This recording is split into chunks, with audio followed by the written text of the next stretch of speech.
I'm Lori Taylor, campaign manager for Weston for Congress, and I'm so glad to see you all here today to share the policy lunch with Kael Weston.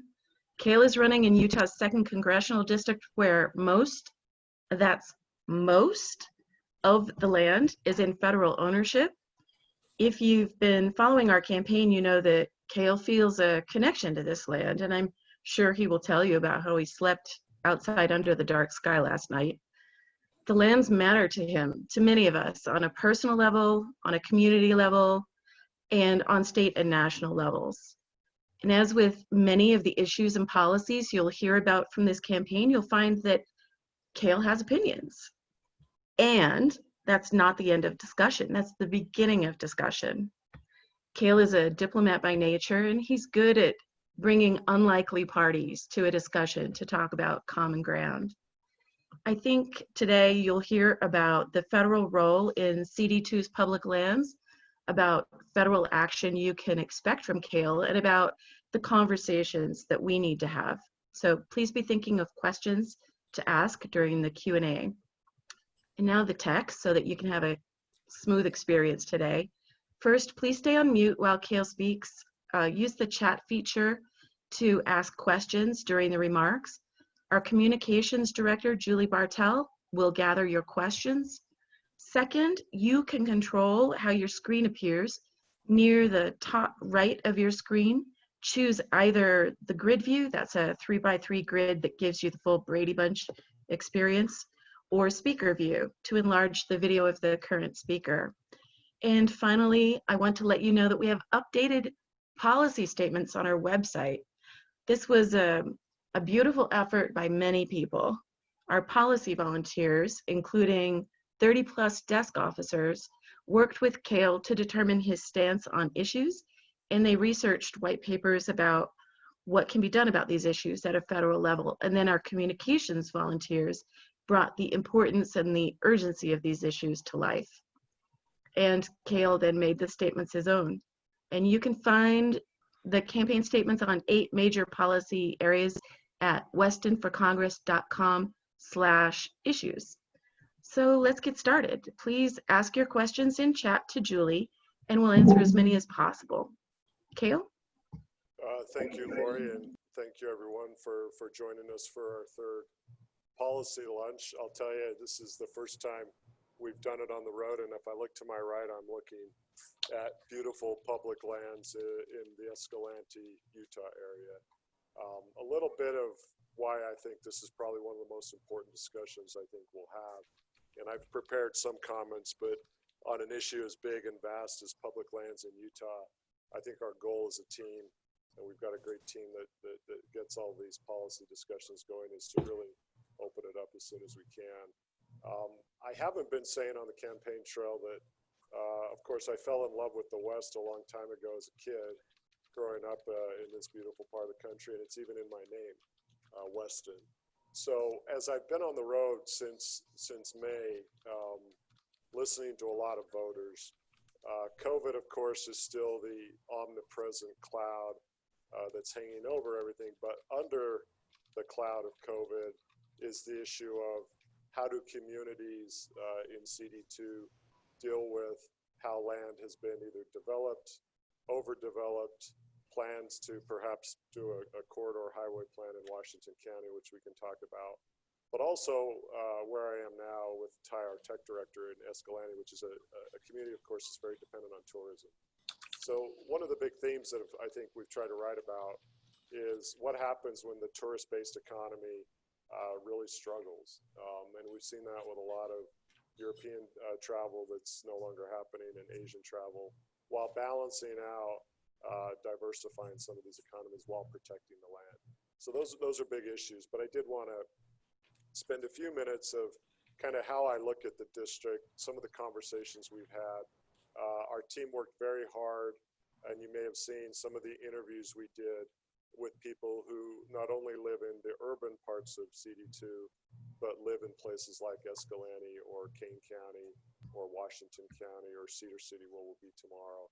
So at the end of this conversation today, if you haven't yet had a chance to listen to some of those interviews, I think what you'll hear is people who live the land full time in places or enjoy the land from urban areas, and how I think there's some common ground between those sides of the issue. So if we were to put a map up again of CD2, it's literally half the state of Utah. Not quite, but almost. It's 14 counties. Those, of course, include the urban areas all the way down south to the Arizona line, over to Big Water, and literally along Lake Powell. It's got the iconic national parks, Bryce Canyon, Zion, Grand Staircase, Escalante. It's got protected land. But I would say the most controversial part of running this year is the land that isn't quite obviously being protected like it should be. So that's one of the areas I think we've been very forward on, is that once we lose this land, it's gone. As far as some of the innovative parts of the district, if I move through the map, and we can talk about air quality and pollution in Salt Lake, because that's always going to, I think, be a driving issue for where a lot of the voters that we're talking to live. But as you move south, I'll take you along the Nevada state line. We were on an early trip to a place called Kael, and it's probably not surprising that the #1 issue in the second driest state in the country, which is Utah after Nevada, is water. So let's put water into a category maybe to come back to, and how is water and resource management, or the lack of planning, being dealt with in different parts of the district. And I think we've got examples where counties and others have made quite good decisions, and then I think we've got examples of where there's some delusion going on about, I think, the balance between conservation and dealing with growth. And I think that's especially true in Washington County. And I know some of you on the call are in Washington County right now. So if you Kael, yep. Kael, I want to interrupt you. I'm so sorry about this. People are having a difficult time hearing you. Okay. So we need to get the volume turned up a bit. Okay. You can all see Ty, our tech guy, going over to fix the It volume. might be these earphones that aren't.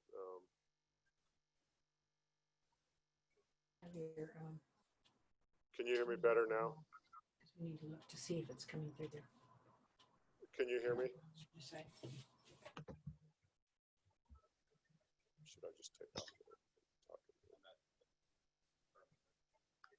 Can you get closer to the mic?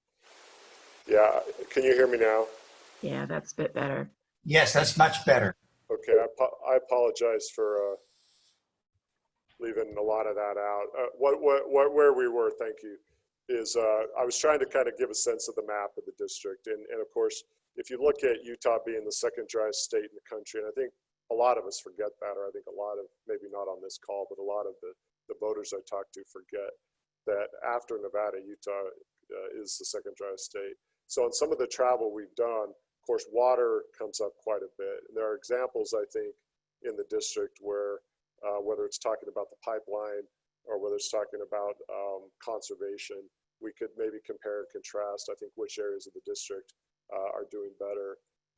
If you then look at kind of some of the positive things that are going on, and that I think our team and our desk officers who helped me get smart on this, I like to talk about where my parents grew up in Milford as an example of sort of that transition from pig farms, which have an economic cost to them that isn't defined just by jobs. It's actually, I think, quality of life. And some of the counties there are looking at how pig farms should or shouldn't be close to town boundaries. But if you go to Milford Valley today, you would smell the pig farms first, but you would also see wind and solar. And so I think that's an interesting case study of a rural area that's dependent on jobs, but some of the future industries that have moved in there. The pig farm transition, I think, will continue to be a challenge in a place like Beaver County. If you then move farther south to, I think, probably the big contentious issue is what's happening in Washington County. And rather than maybe slow down and just go too deep in that right now, we'll leave that to Q&A. But I think you've got, of course, high growth. Those of you living in Washington County on the call know how big and explosive that growth has been. You've got plans to not only do a water pipeline that's faltering, but still very much a vested priority, I think, for the county officials down there. And then you've got this idea of conservation, who's really prepared to conserve and who's not. You've got desert tortoise habitat, which I think we could talk about, and I know that's figuring into this new road that's being planned, and it's quite contentious, and I think some of you have actually written about that, and I welcome your input. So I think Washington County is where I spend a lot of time trying to figure out how can we get people to conserve more and probably drink less, which is hard to do. If you move up to Iron County and Beaver County and some of those more central southern Utah counties, it's interesting what's going on because some of those counties have moved away from the big water projects. And we can talk maybe about what some of their rationale was. But there's a more current battle going on, I think, between Beaver County and Iron County that relates to water and some of the growth that Iron County thinks it's going to get. So whatever part of southern Utah we look at, I think it's this, the growth is real. The growth will probably continue despite COVID. When I talk to real estate people, they do say that a lot of those urban folks in Vegas or Phoenix or LA or even Salt Lake are moving to more remote places. As I said at the beginning, and you may have not heard me, the other challenge I think that we're seeing on lands is what happens when the tourist-based economies get hit very hard. And again, I'm in a place, Escalante, that you see that. If you go to a place like Torrey, you see that. But before you get to these tourist-based economies, you drive through places like Loa and Bicknell, which are alfalfa fields, which are farmers. And you've probably read some of the writing we've put out. But one of the premises of the whole campaign is, I love these boundaries.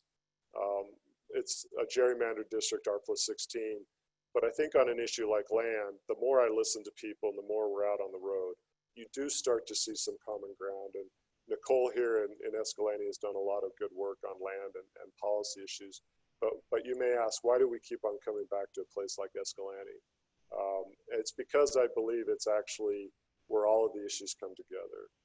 The way Grand Staircase Escalante came about, the Trump administration's attack, I think, on expertise and science, sort of the people that have lived here for a long time who somehow or sometimes think they have first dibs on everything, and then some of the people who moved here because of the public lands. So that's why I think Escalante is a good place to start a conversation. Some of the ideas that maybe I'll conclude with, and then end with a couple of stories from the trail, is, well, if we're elected and if we win this campaign, what would we do differently? Because while campaigning is about reminding people of the things that Chris Stewart hasn't been doing or the failures of the Republicans, I believe on lands, it's one of those areas where we need to try and focus people on improvements and what will be done better. I think there's issues like extending tax credits. I think the federal government has a very important role of incentivizing greener, better ways of operating our economies. I think there's a lot to be said about supporting rural Utah in ways that they can become more plugged in, not just on the educational challenges that they've got, but also the economic challenges. Coal is a dying industry. We all know that. I think there's a lot of people, though, who are still trying to grab hold of that. And then how do you transition and provide job opportunities for people who may be tied to the older industries? But I do believe that this is one area where, and I said it in 2 county commission meetings. I was in Beaver County with the county commissioners a month and a half or so ago, and then I was more recently in Garfield County. And I said it not exactly the same way in both places, but as someone who used to represent our country, I believe public lands should always be looked at as a public good, not as a private incentivized place to maybe sell rights or to perhaps exploit in a short-term way. Some of the economics of what's happening in our country, I think, benefit the environmental argument, but that's not always probably going to be the case. But I'll tell you what I said to the Beaver County commissioners and I said to the Garfield County commissioners, which is that I would never consider any state flag to be placed above the US flag when it comes to some of these land issues. And when you drive through these areas, you know, the best sign I think we ever see is your public lands. And I think that's something that I will always continue to talk about. I know Lori wanted me to maybe talk a little bit about what do I hear from the county commissioners. That's the other side of the argument.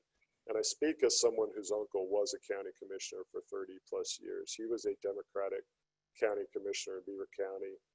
My mom's younger brother for 30 years. So I'm pretty well aware of sort of the wide conversation, the deep one that's been going on for a while. Two final stories from the trail, and then we really will open it up.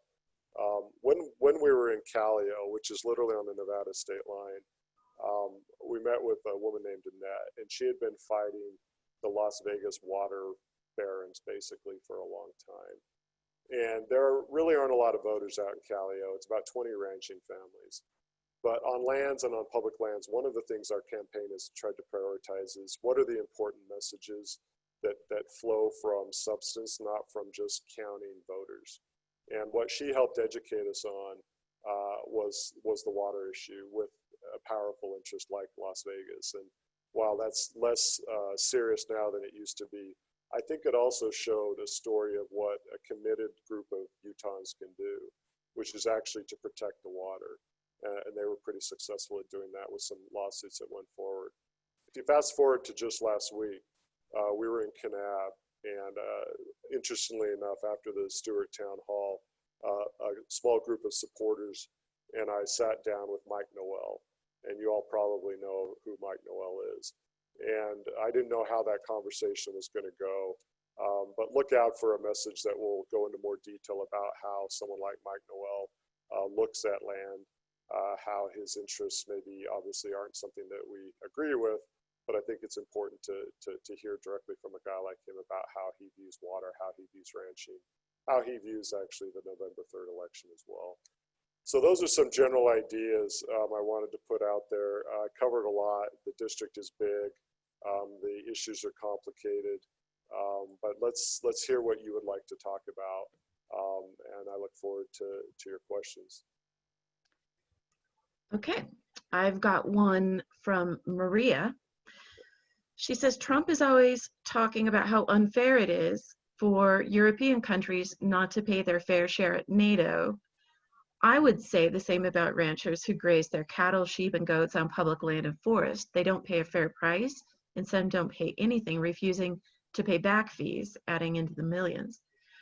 Will you do anything about raising grazing fees? As long as public lands charge only $1.35 per cow or cow with calf, or per 5 sheep or goats per month, ranchers will continue grazing on public lands, thus causing more damage. Private property owners charge $22.60 a month, hardly a competitive price. Yeah, grazing has come up in a roundabout way in the conversations I've had, and usually what to your point, Maria, that I hear is that those ranchers don't want to lose that BLM function because they know they're getting it for cheaper. And I don't have time to go into my long conversation with Ryan Bundy, but I actually did talk a little bit with him about BLM issues, and you probably are aware of the Ryan Bundy story. And the backstory there is that we had texted him, connecting me with him eventually, and we talked a bit about, and even he said at one level that, he's not in favor of the privatization and selling off those rights. Whether that price would go up right away, I'd probably have to do more homework on that. But I do think that as a public land and as a shared national asset, I don't think that ranchers should be expected to be free riding. But usually when I talk to ranchers or farmers, and I've got a cousin who does alfalfa in Beaver County, and actually we did a good interview with them, is I find that most of them are increasingly more reasonable about the benefit they get. And maybe if they need to pay more to do that, we'll have more protection. So I don't know the exact numbers of what would be a fairer price for use, but that's probably something that would need to be looked at, because I don't talk to any of them who say that the BLM needs to go, or that the land shouldn't have some kind of accessibility that's managed by the federal government. Mary, I think I just saw a question from you. Lori, could you read that?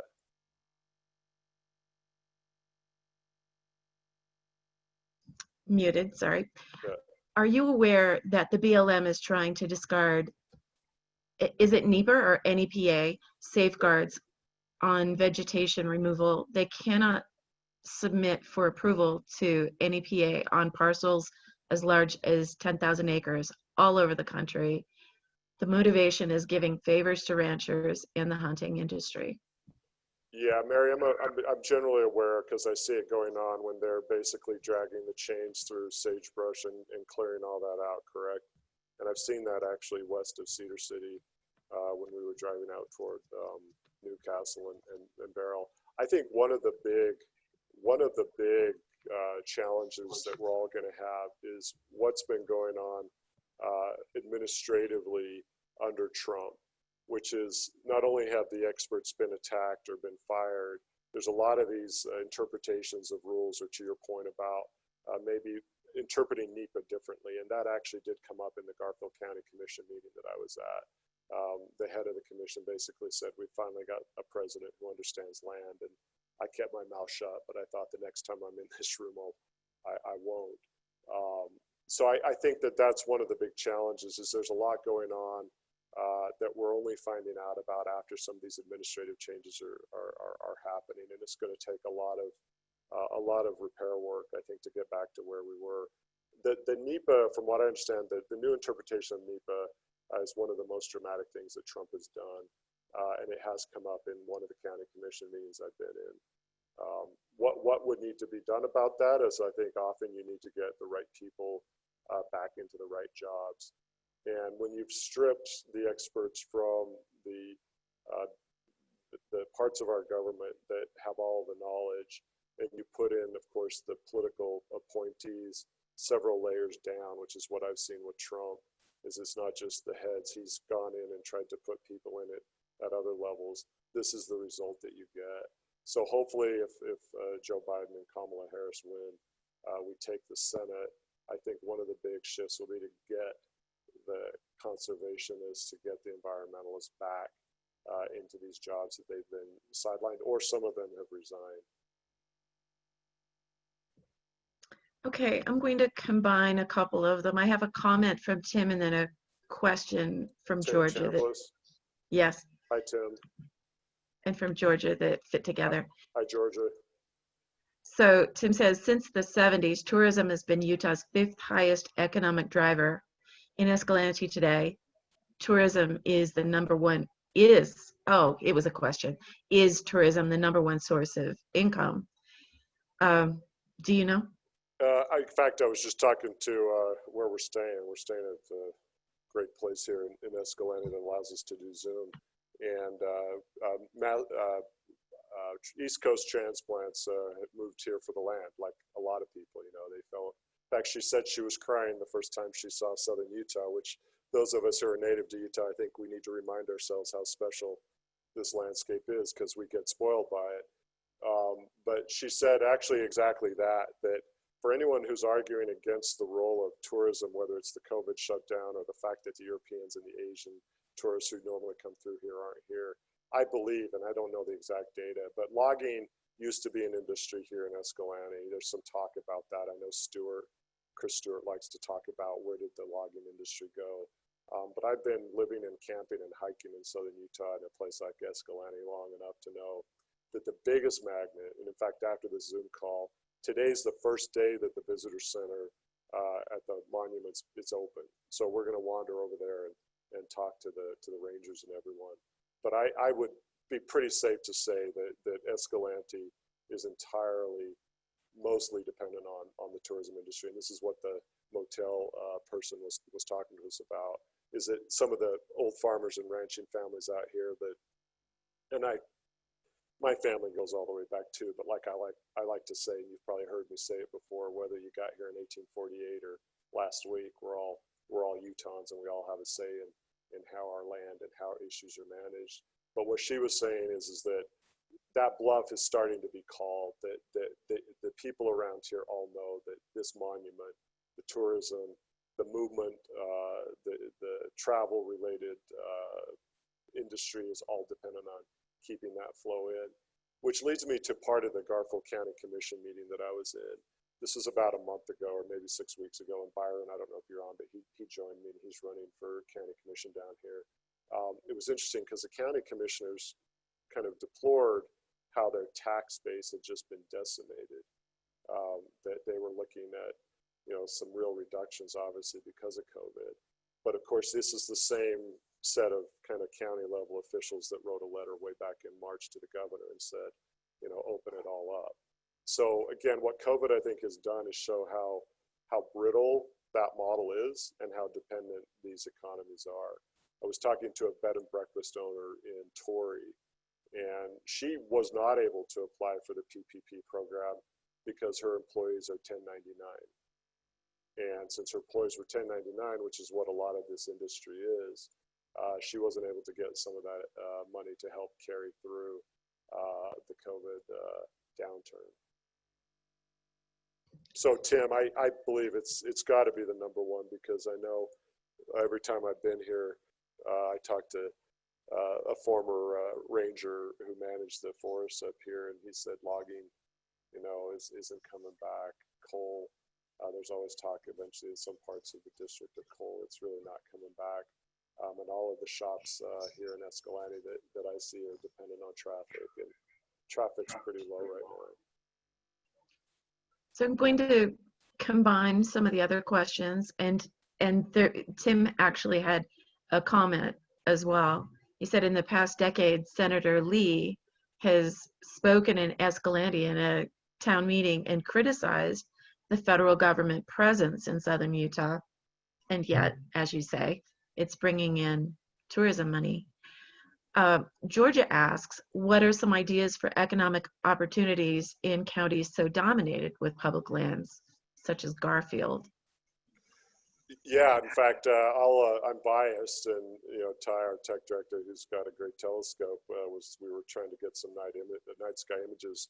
We were down in, it's a good question, Georgia, and when we were down in Kane County, one of the things that people talk to us about is this dark sky initiative, which started a lot, I believe, in Torrey early on, is getting people to realize that there are ways to maybe build educational opportunities that are tied to the land. I know that here in Escalante, there was talk at one point of doing some kind of land institute that would be a magnet for people to come here and study, because the way Grand Staircase was formed was so unique, and it had some interesting environmental components to it. I think the other part of it is just making sure that as COVID settles down, that as people realize you can work often from where you want to work. You don't have to go into the cubicle hell of a big 20-story building. I think there are going to be some interesting opportunities if we can think strategically about plugging people in, getting the kids connected earlier, getting them ready to say, hey, we don't need to leave town to find a job. And, it's a cliche, but I have to say it. Most of the ranchers I talk to say our biggest export continues to be our children. Everywhere I go, they say that. And they don't say it like, good, they're out of the house. They say it, they would still like to have opportunities for their kids to live in places that haven't had the same opportunities. Another area might be to try and figure out how, as the higher educational system goes increasingly to online, because it's had to probably branch and reach out in more effective ways. And one of our big supporters helps do that through Utah State. And if you to drive through, the little town of I think it's Loa, you'll see an extension office there. And so one of the areas I think is to basically say to our state higher education, let's get the opportunities out to the people where they live. Let's use telecommuting.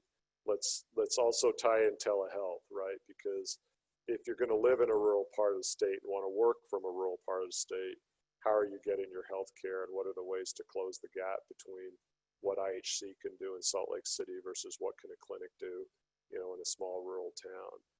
And then I think it's going to require probably some big thinking. People talk about COVID being a crisis, and in many ways it is.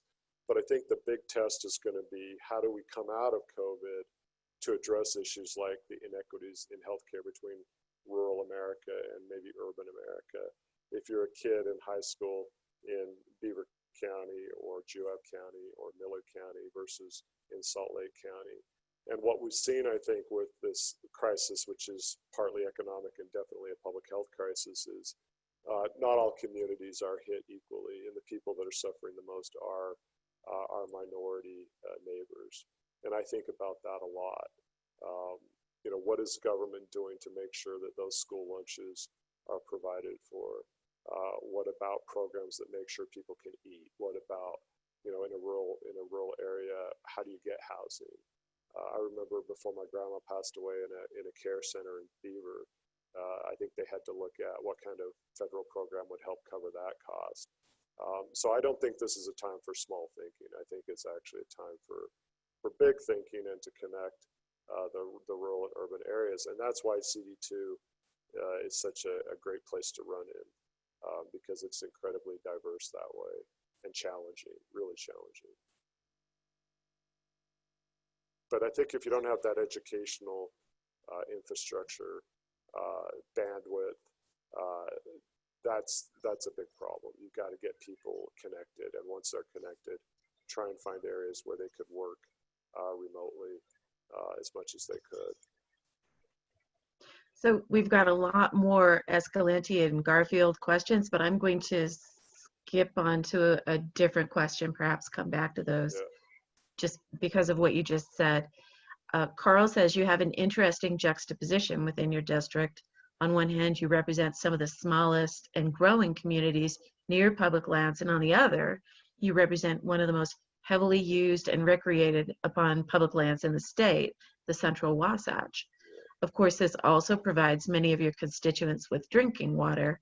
Local communities have worked to come together to forge a vision, Mountain Accord, which many others in the Utah delegation are now attacking, primarily with massive transportation infrastructure projects. Cars are killing our public lands. How will you lead to help balance recreation and conservation, our economy with our livelihoods, to restore equity, access, and certainty for our unique alpine watersheds and public mountainous lands? Yeah, is this Carl Fisher? If it's Carl Fisher, hi Carl. I should have said to everyone, I'm on the Salt Lake County Open Space Advisory Board, so I've walked the walk for a long time. And when we used to look at acquiring land in Salt Lake County for the public good, I was very big on saying, you know, with others, we need to walk it and scope it and hike as much as we can before we put tax dollars toward it. I lived in Big Cottonwood Canyon. When I was in the wars, you know, my escape was deserts and mountains. And so I actually lived the transition in these discussions up Big Cottonwood Canyon. It's not in the district right now, but like you say, it's quite close. We've got a chunk above Salt Lake, but I wish we had the Cottonwood Canyons in the district, and that may change in a year. But anyway, how you do it, I think what you do is you get people like the group that got together to game out not just 1 or 2 years, but 10 or 20 years. And I think what Salt Lake City has done well, and I'm a big fan of where I live, is we've tended to think long term. That's, I think, probably, like you say, under threat right now. But how do you manage traffic up the canyons? I think with COVID, we've seen the mountains crawling with people. I was talking to my brother and my family the other day. All of us see how much that access is treasured, but how much wear and tear it's going to put on our trails, it's going to put on pollution levels if we're not careful. I've also believed, and I'll be blunt, that our congressional delegation, and while I'd love to read the list of everything Chris Stewart does wrong and Mike Lee does that drives me crazy and drives all of us crazy, I've never thought that our congressional delegation reflects the majority of our state at all. I think our state, whether urban or rural, has a very pragmatic, quite generous view toward the environment. And we've never really had recently an advocate for that. And I think that's where I would be quite different. If you look at how some of that land up in the Cottonwood Canyons was protected, and I'm thinking of the Guardsman Pass area, it was actually a good solution to a tough problem. Some of those counties, including Summit, put some real money toward it. Some of it was private, and at the end of the day, it was protected, and that's watershed. I know exactly where you can take your dog and where you can't because of the watershed. And let me tie this to Washington County, because what I've heard, and some of you probably know this better than I do, is that when the water issue came up down south, those politicians asked northern Utah to foot the bill, and even the Republicans said, we're not going to foot the bill. So I think that what you've got to assume in planning and good planning, and since I was in the State Department, I spent a lot of time working with our Marine Corps, is I think good public policy is how the Marines set up what's called current operations and future operations. Current operations is what's happening now that we've really got to put a sense of urgency on. Protect the resources, protect the watershed, maybe have some kind of public transportation system that's going to make people feel it like it's a little bit inconvenient, but at the end of the day, it works out. And I think Solitude Ski Resort, to use a good example up north, did that, and I think it was actually pretty popular. And then you've got future, which is how are you planning decades ahead?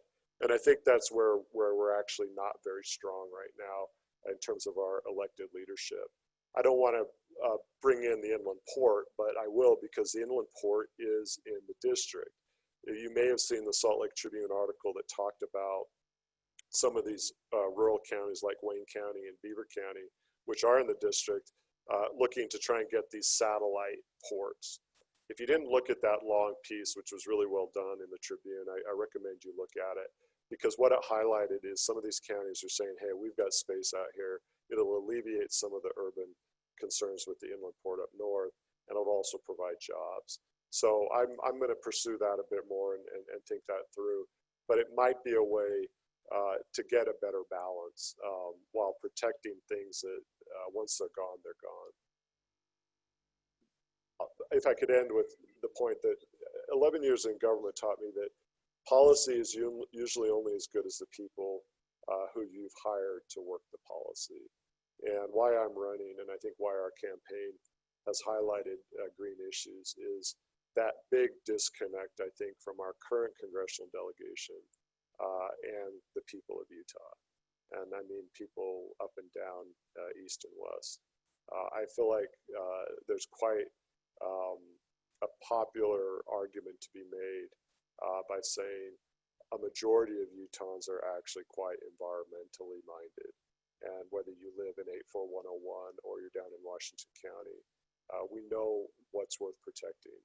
And anytime I'm out on the road, I try and look at this landscape through the eyes of the woman I met this morning who started to cry when she saw how beautiful this land was. And I think, you know, we've got a lot here that we need to protect. You know, we could talk Red Rock Wilderness too, because as I was growing up, I always felt, why do we have senators in Illinois and New York sponsoring the Red Rock Wilderness bill? You know, we need leaders in our state that know this land and are leading on those protections. I love Morris Hinchey.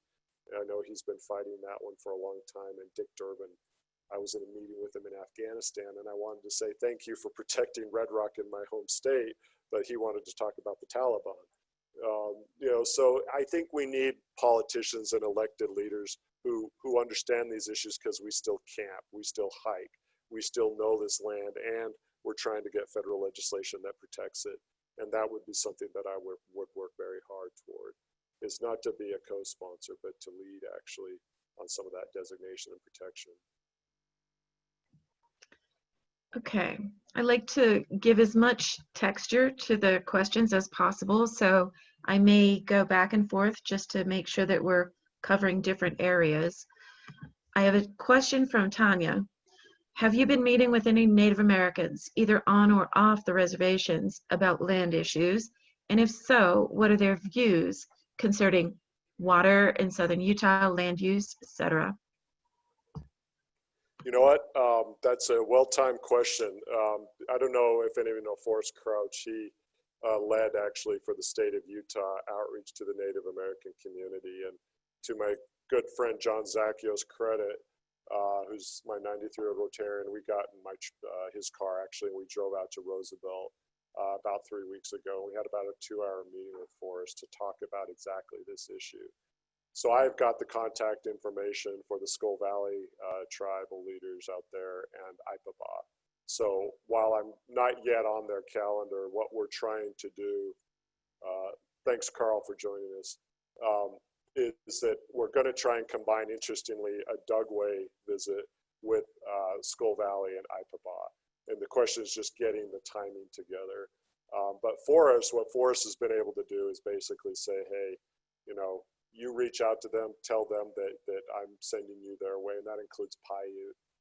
So that's one of the priorities this month, but it happened later than it should have, but it's in motion. And, you know, I think it's a good question, because we always, I think, need to remind ourselves that, you know, there's really only one true got here first, and then still has been treated incredibly badly. And I think with COVID, we've seen the inequities there, and those are our Native American communities. So watch for some reporting on that. If we're lucky, I'll be able to get a good message out, at least with those two tribes out west, in line with also what's going on in Dugway and the West Desert Test Site. Because what I'm trying to do as we run this campaign is, I'm a writer still, drives some people crazy sometimes, but I believe this campaign should not just be about photos of me in beautiful locations. I want to help us all get educated on some of the substance that's going on out here. So when we do get out and meet with the tribal leaders, one of the issues I'm going to speak to is, okay, when has it been good? Has it ever been good? Have you ever had a sense that your priorities and interests have been addressed? And I think we know the answer to that, but I want to ask that question. When I was down in Big Water early on, and Stuart's of course never been down there, but we were meeting with our friends in Big Water, and the COVID outbreak was just starting to hit the Native American community. And I talked to a gentleman who was literally going in quite regularly to try and do the best he could. And I think now, of course, the media's picked up on that, but I think what COVID has highlighted again is that when we get to a crisis, public health, it doesn't hit everyone equally. If you live in 84105, as I do, you're likely going to have advantages just by that bubble that I'm in and that some of us are in versus in other parts of the district. And those are some of the things that I want to push back on. So something that Tanya mentioned in her question is water. And our place is beautiful and our place is dry. So I have a question from Georgia that involves water. If we continue to become more arid as we experience climate change, the health of public lands will become crucial for land use and land management planning. Do you have any comments about water? Yes, I do, Georgia. And I'll give you an example from my time in the wars. Usually I don't want to get into war story mode, but I think this is relevant. Sometimes, you know, when you got too much money to spend, you create more problems environmentally. And we had $53 million to spend in Eastern Afghanistan. And guess what? A favorite project from some of the Afghan communities was they wanted their own wells. I listened a lot, and about 3 months in, the Afghan elders would say to me, Mr. Kael, we're grateful that, you know, you Americans are here to let people put their well in for $58,000 each or whatever, but guess what is happening to the water table? And I don't think it's that different in some parts of Utah where you get these water wars. I do believe that we're actually more likely to be on the front end of a mega drought. I'm not a scientist. I'm not reading all these issues every day, but I do think we're seeing some of those big shifts going on. And we need to assume in terms of planning that Lake Powell is going to continue to go down, that the Colorado levels are going to continue to go down. Since I got back from the wars, I can remember 2 years, and Mary and Mike, thank you for letting me stay in Moab frequently, when I would drive by the Colorado River and see it, you know, how we want to see it. So I think those big trends are happening, and I'll defer to the scientists on the call. And so what I believe we do when we get people in government is to assume the worst case scenarios. So I think when I talk to the alfalfa farmers like my cousin, I think they know when that water isn't falling and it's not there. And so that's an area of overlap. That's an area of finding common ground.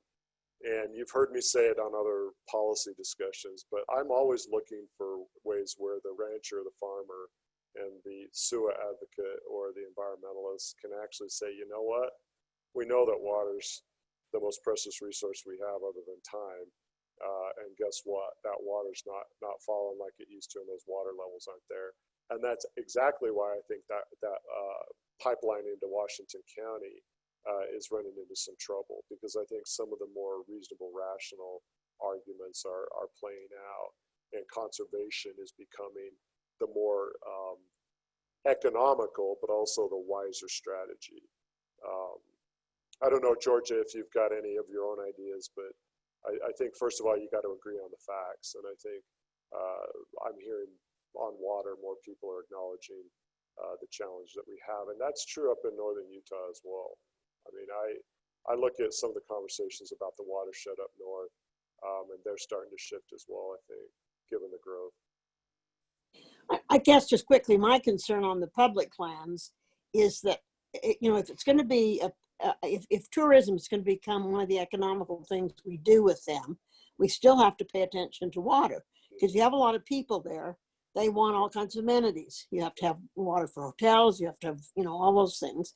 And so I think in that long-term planning, I think that's a real general issue. Certain kinds of the public lands will change if they're more arid. Their fragility to have people walking, trails, all that sort of thing changes. I don't know those answers, but my concern is it seems like that we are so busy as a nation looking to line our pockets first and let tomorrow take care of itself, that tomorrow's going to just knock us on the head, and we're not going to know what to do if we don't start thinking, as you said, about the worst case scenarios. Yeah,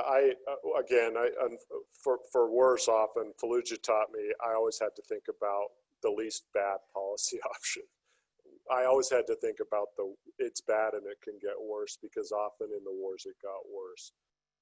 So I'm quite good at running toward challenges, because I think that good governing is about planning for the worst and then working hard to make it not be that bad. And Scott, I don't know if you're still on the call, but he's a Marine I met in Fallujah, Philadelphia now, and he lived it as well, as did Ty and Hellman. So I look at water and I think, let's not kid ourselves. It's not just because we had a bad summer for 3 months and it felt like the movie Dune without the water under the sand. I just think we need to assume that the growth is going to continue. People leaving urban areas, I think, is probably going to continue. One of the things I've noticed since COVID, if you read the message of the conversations at the watermelon patch in Panguitch, this may be some shifts going on of where people choose to live, and then how can they make a living choosing to be where they are. I also think that the federal government at our best has actually incentivized nationwide solutions, right? So pollution is not an issue that stays in northern Utah. I'm old enough to know that if you go down to Washington County and St. George, there's haze there that you didn't used to see, or pollution doesn't honor the state boundary lines. So I think this is where, if you get, hopefully, Democrats in control of the Senate, you get experts back into the right agencies, you could actually get some national planning, because if it's green, if it's environmental, it needs to be not just state-based. And I think, again, where I'm different is I don't think I'm trying to run a safe campaign. And I'll put it out there. Sometimes you have to pay for what you want. And I'm not against saying sometimes taxes are there for a reason, to disincentivize or credits to incentivize. And I think that's something that some parts of our country have a much better handle on than we do. The gas tax, right?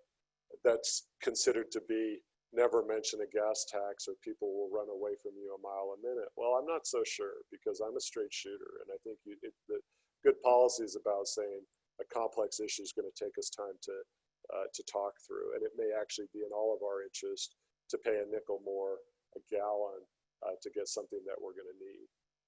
And that's, I think, where I'm probably running a different kind of campaign than a lot of people. So we have a comment from Carl, just to bring the water question further north. The Great Salt Lake is in trouble too. I think it will give the 1930s Dust Bowl a run for the money. Last time I was hiking on Antelope Island, it sure looked like the bison could walk all the way to Salt Lake City. Yeah, in fact, the Great Salt Lake and Antelope Island are in CD2, and I've been meaning to get out there because we're spending a lot of time north. We've been a lot of time south. You probably saw our map with all the red dots. But, you know, we think Utah, hey, we're in a green oasis. We're really not, you know. You look across downtown and you're looking at a vast desert. And if any of you have not been out to Callao, I recommend going at least once in your lives just to remind ourselves of how dry most of our state is. It's not even lunar, it's more than lunar. What we do about global weather patterns, I'm not so sure. Again, in Utah, we're going to solve the problem, but I think one of the advantages I bring as a former, you know, representative of our country is I look at environmental issues at many levels. I actually do start almost internationally, which is what international agreements are we outside of? What meetings are we boycotting? What lack of leadership do we have under Trump that we didn't have and when we had an administration that believed in leading on green issues? So I look at that global frame, and then I think you can take it down to the national and then state and local. I think that, I mean, Georgia, you're in Iron County, and, you know, I look at, you know, again, bridging issues. I do believe land, it could be a bridging issue. It just takes a lot of conversation. It takes a lot of getting beyond Donald Trump and NEPA. It gets beyond some of these vested interests that have been around maybe for too long. Because when water starts to leave our state in a big way, and to the point about the Great Salt Lake from Carl, it hits all of us. And I think we're seeing that a lot more now. And the data's, I think the data's proving it out. The one thing about the Colorado Compact and that compromise, when I was running to get the nomination, I said, you know, I'm a kind of a nerd when it comes to policy. So I read the Antiquities Act, and then I read the Colorado Compact, you know, just to understand what the original legislation and guiding legislation was all about. So I think sometimes, you know, we lose sight of what was actually written when, and then how it's either no longer as relevant as we think it is or needs to be updated. And I think with California and Arizona and Nevada looking at demographic shifts that are even greater than Utah, that's going to be a really hot issue, I think, going forward, and it already is. I know Arizona made some tough reductions, but I don't believe Nevada has yet, and California, you know, we'll see. So one of the most important things that we can do as a campaign is draw a sharp contrast between you and your opponent. So I noticed that he said that this past week, I noticed he called himself the horse guy in Congress. He says he goes around with a photo of a wild horse. So what does his approach actually mean for wild horses, and how would your approach be different?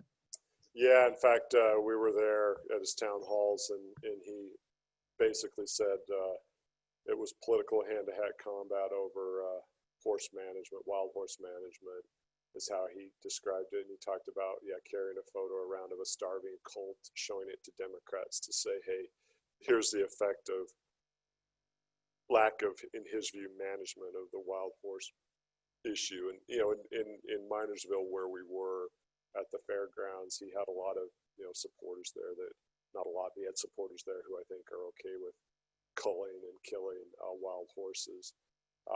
I don't know all the details on wild horses, though I've been old enough in my travels around Utah to have wild horses come right up to my vehicle. I remember near Goblin Valley State Park having a lot of them roll around there way back when.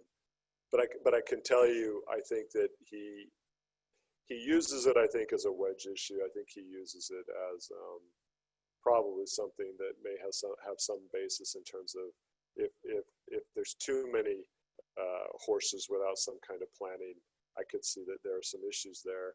But I know we've heard from some people who basically say he's not very balanced when it comes to that question, and that seemed to be the message he was putting across in Minersville.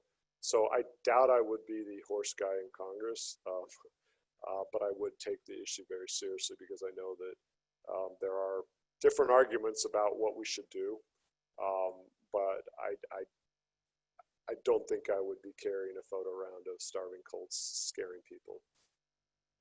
Right. Or making people feel emotionally charged when it should probably be a more rational discussion. Right. His are politics of fear on Yeah, I many think it's topics. politics of many things. So we're getting toward the end. We don't have a lot of time for another question, but would you like to wrap up before Julie tells us about the next policy lunch? Sure, I'll just keep it brief. I wish we had another hour because this is such an important issue with 2/3 of our state being, federal lands and some counties where it's literally less than 5% that's private. So I hope we can maybe circle back, or if you have questions that we didn't get to.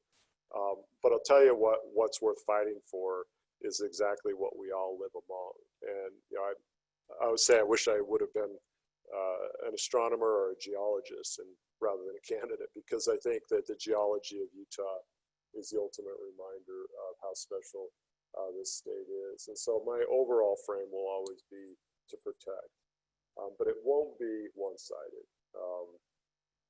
I'm diplomatic by nature. I spent a lot of time in tough environments trying to find common ground. And I think lands is one issue, actually, whether it's a tourist-based economy, which if it isn't taken care of and properly resourced, we won't have that advantage. And we didn't get into national park system and the lack of resources that have been dedicated to just maintaining our parks. And I think we can all speak to examples of when we've seen the negligence there, whether it's in Zion National Park or some of these other places.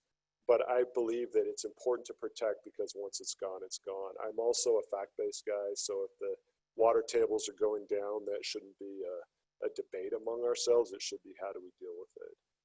If it's Washington County putting forward, and I need to get down and talk to those county commissioners, a plan that maybe 10 years ago they thought made sense, but today things have changed. We need to acknowledge that and get to a better place, which is conservation. With the desert tortoise habitat, we didn't have a chance to talk about that. And we've got a key member of our team who's really our lead on that, or soon will be. We need to talk about how we balance all that out. But I would never be anyone that would sort of lump a rancher in one category or an environmentalist all the same. The more I talk to people, the more we all do. We realize we're pretty complicated, and on issues we might find that we nod our heads up and down, and that's what I find on land. Not all the time, but more than some people might think. I also want to say that we'll continue to be out on the road. I think we did a lot of travel early on, 4,500 plus miles over about 2 months. A lot of wear and tear on my truck, but it's a Tacoma and it can do it. But we're going to circle back, of course, and spend time up north. Because, of course, land, if you live in the most urban part of Salt Lake City, you care about land, I think, just as much as someone here in Escalante. You may use the land differently, and it may take you 4.5 hours or 4 hours to get to it. But I think that's what I love about this district, is I think there's a cohesive green base of people that deserve better in our delegation. Because if I thought that there was a proper representative for even what I consider to be important on land, I don't think we would be running the kind of campaign on this issue that we are. I think the state is actually quite environmental. We just haven't had an advocate for a long time. Wayne Owens perhaps maybe was the last one, and maybe Governor Matheson and some of the Democrats that we used to have statewide. We need to get back to that, because I think this is an issue that we Democrats could move some moderate people over to our side on. So I'll leave it at that. I want to thank you all for joining us. I enjoy these policy lunches. I'm glad we're able to do it from Escalante. We'll be wandering over to the monument to talk to some of the staff there about how they see things. Look for some more reporting from us. And next week, we will shift, and Lori and Julie, I'll hand off to you. We'll shift to foreign policy. So, foreign policy is probably what I could talk about for at least a week without any breaks between, but please send us in advance any specific areas you would like to focus on, and then watch out for a message where we'll put up online some of the night sky images that we took with Ty's expertise on the telescope. We're trying to show not just Utahns that follow our campaign, but people outside the state that this is something that they too should be investing in. And I feel pretty good about some of the reactions we've gotten so far. And if we're lucky, on November 4th, we'll be able to implement some of these solutions we've talked about. So thanks for joining us, and hope to see you next week.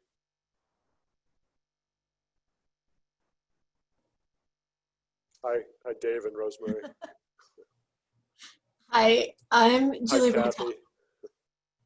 Hi, Kael. I'm the communications director for Weston for Congress, and I just wanted to thank you all for joining us today.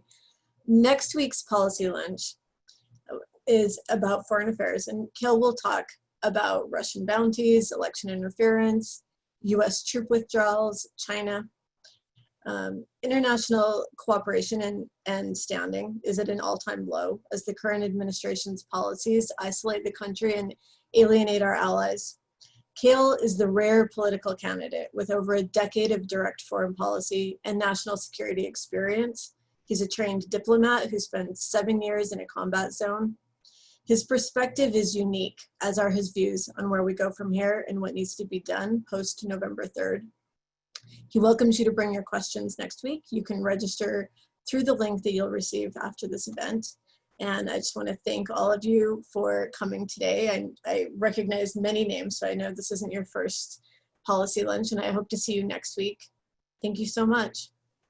And thanks to our whole team for always making this possible. We've got an amazing bench, and it's deep, and all of our volunteers, and I know many of our volunteers are on the call today. And I always like to brag when I'm on the road about how big our effort is and how varied the talent is within our team. It's very rewarding as a candidate to have all of this shared knowledge and expertise, because that's how we move votes. You know, I say campaigns are too important to be left to the candidates. So thanks to our team for making this all work, and we'll see you next week.